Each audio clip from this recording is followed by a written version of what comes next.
ఇందాక నేను ఒక ఆర్టికల్లో చూశాను. స్వతంత్ర వేడుకల్లో మంత్రి లోకేష్ గారు జెండా వందన కార్యక్రమానికి సచివాలయ సిబ్బంది స్నాక్స్ అందించేందుకు నియమింపబడ్డారు. కలెక్టర్ గారి ఎస్ నాగలక్ష్మి ఆదేశాల మేరకు ఇవి ఇవ్వడం జరిగింది. అందులో కూడా వెల్ఫేర్ అసిస్టెంట్లు, ఎడ్యుకేషన్ అసిస్టెంట్లు 50 మంది దీనికోసం నియమించారంట ఆ ప్రాంతంలో. వీళ్ళందరూ బీటెక్లు చదివి లేదా ఎంటెక్లు చదివి డిగ్రీలు చదివి చివరికి స్నాక్స్ అందించే కార్యక్రమాలు చేస్తూ ఉన్నాడు. మీ ఇంట్లో మంచి జరిగిందంటేనే నాకు ఓటేంటంటే మీ ఇంట్లో జరిగిన మంచిని చూడాలి. ప్రతి ఒక్కడు వాడెవడో ఒకడు కాల్ చేస్తే వాడి నెంబర్ వెళ్ళిపోయారు. అట్లా జరిగిపోయింది. అంటే వాడెవడో ఎవడో ఒకడు పనికి వాళ్ళ లేదా ఊర్లో ఎవడో ఒకడు ఉంటాడు చూడండి, వాళ్ళు ఎట్లా అట్లా అని చెప్పి ఇట్లా జరిగింది ఇది అని చెప్పి ఆ చెప్పుడు మాటలు విని ప్రభుత్వాన్ని కోల్పోయి కొత్త ప్రభుత్వాన్ని తెచ్చుకోవడంతో వచ్చింది అంటారు.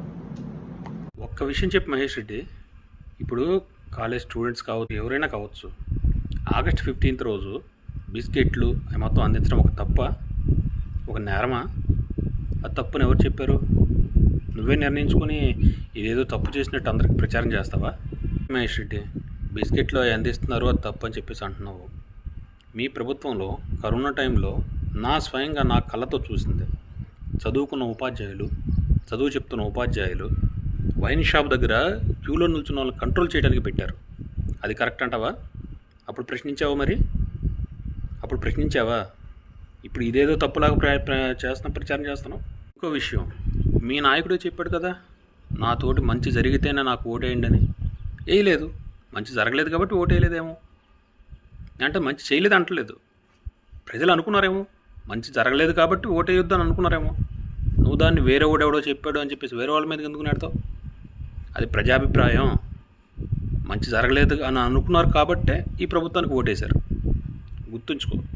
ఉదయాన్నే ఎంతో ఉత్సాహంగా ఈరోజు మన స్వాతంత్ర దినోత్సవాన్ని లేచిన వెంటనే ఒక పేపర్ క్లిప్పింగ్ చూడాల్సి వచ్చింది.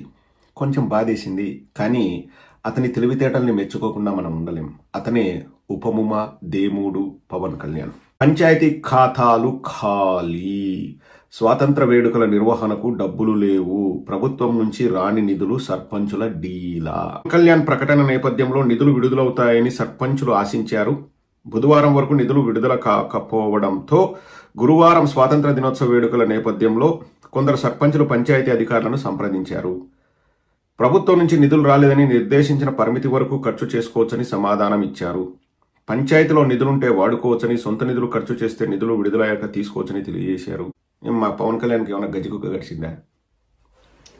అంటే ఇక్కడ బయట వినపరుస్తున్న మాటలు ఏంటంటే, ఈయన ప్రకటించిన తర్వాత చంద్రబాబు చిన్నబుచ్చుకున్నాడన్నది బయట వినపడుతున్న టాక్.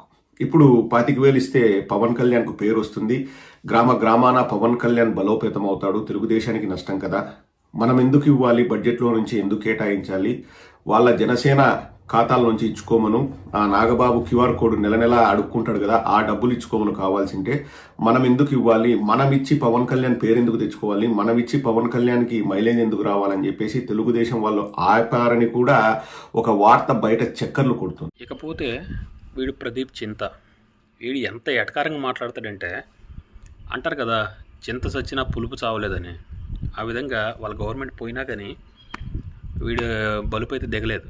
ఇంకా ఏం మాట్లాడుతాడు అంత ఎటకారంగా? పంచాయతీరాజ్లో నిధులు లేవు, ఖాళీ అయిపోయినాయి.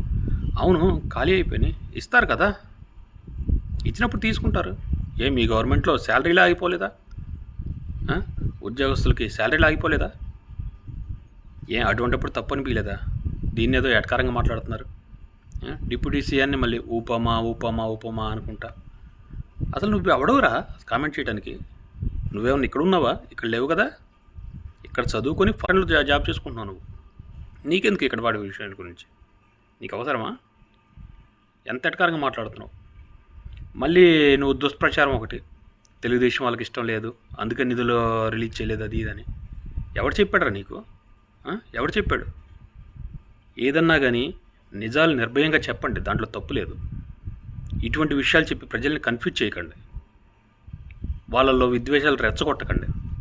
అంటే తెలుగుదేశం వాళ్ళకి వీళ్ళంటే ఇష్టం లేదు, పవన్ కళ్యాణ్ అంటే ఇష్టం లేదు, పదండ్రా అడుగుదాం అది ఇదని చెప్పేసి ఎవరన్నా రెచ్చిపోతే ఏంటి పరిస్థితి? కొంచెం ఆలోచించు. మైండ్ ఉందా లేదా ఒకసారి మైండ్ పెట్టి ఆలోచించు.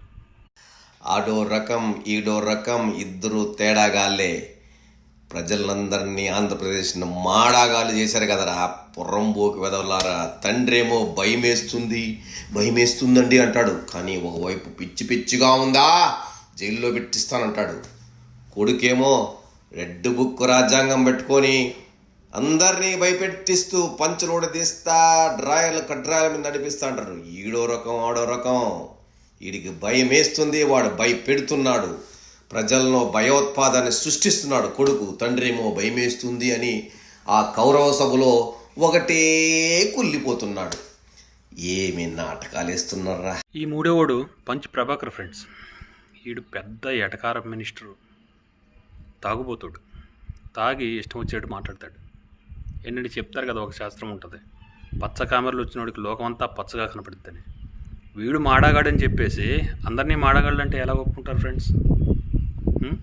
వీడు మాడాగాడు, అందరినీ మాడాగాళ్ళంటే ఎలా ఒప్పుకుంటారు?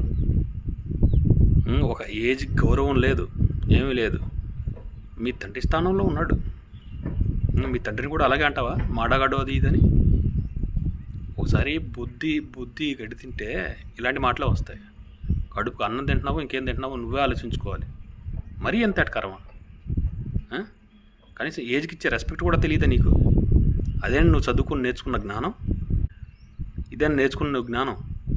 ఇలాంటి వాళ్ళకి ఫారెన్లో ఉద్యోగాలు వస్తాయా? ఇలా మాట్లాడే వాళ్ళకే ఇస్తారా ఉద్యోగాలు? ఇదేనా నువ్వు నేర్చుకుంది? ఎక్కడి నుంచి ఫారెన్ వెళ్ళి అక్కడి నుంచి ఇక్కడ ఉన్న వాళ్ళ మీద మాట్లాడుతున్నావు నువ్వు. చివరికి ఇలాగే మాట్లాడితే ఒకరోజు నడి రోడ్డు మీద బట్టలు ఎప్పదీసి చెప్పులతో కొట్టే రోజులు వస్తాయి, ఒకసారి గుర్తుంచుకో. మరీ అంత ఎటకారమా? నీ ఫేస్ చూసుకున్నావు ఎప్పుడన్నా? నీ ఫేస్ చూస్తే మాడగాడని అనిపిస్తుంది, ఒకసారి చూసుకో. మీరు కూడా ఆలోచించండి ఫ్రెండ్స్. వీళ్ళు సోషల్ మీడియాలో చెప్పేది 100% తప్పు అని చెప్పేసి నేను చెప్పను. వీళ్ళు చెప్పే దాంట్లో కరెక్ట్ కూడా ఉంటుంది, కానీ ఏంటంటే ప్రతి ఒక్క విషయాన్ని కూడా వీళ్ళు నెగిటివ్గా తీసుకుని వెళ్తున్నారు. అది తప్పు. మంచిని మంచి అని చెప్పండి, చెడుని చెడు అని చెప్పండి, దాంట్లో తప్పు లేదు. ప్రతి ఒక్క విషయాన్ని కూడా నెగిటివిటీ తీసుకుని వెళ్తే అది చూడటానికి అంత బాగోదు, కరెక్ట్ కూడా కాదు. ఒకసారి మీరు కూడా ఆలోచించండి ఫ్రెండ్స్.